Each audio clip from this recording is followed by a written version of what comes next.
வர்றதுக்கு முன்னாடியே இங்கே பாருங்க, நான் வந்து வேலு முருகன் போட்டு கையில் வந்து என்ன வருது டாட்டோ போட்டு தனக்கு டாட்டோ போட்டுட்டு அப்படியே மாதம் திருச்சி போகிறோம். பௌர்ணமிக்கு நாங்கள் திருச்சி சாமி கும்பிட வந்துருக்குறோம். இங்கே வந்த பக்கம் நல்லா இருக்குது. அதனால் எல்லாரும் நீங்களும் எல்லாரும் வந்து சாமி கும்பிடுங்க. நீங்கள் பேசுங்க. திருச்செந்தூர் முருகனுக்கு நாங்கள் 5 மாதமாக வந்துட்டு இருக்கோம். நல்லதே செய்கிறாரு.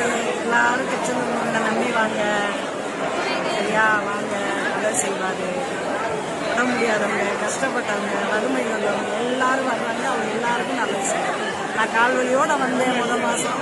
நேற்று கூட எனக்கு முடியல. இன்னைக்கு எழுப்பி என்னை கொண்டாந்து இங்கே உங்கள்கிட்ட பேச வச்சுருக்காரு. முடியல, நான் வர முடியாது. அந்த மாதிரி முடியாம இருந்தேன். காலையில இருந்து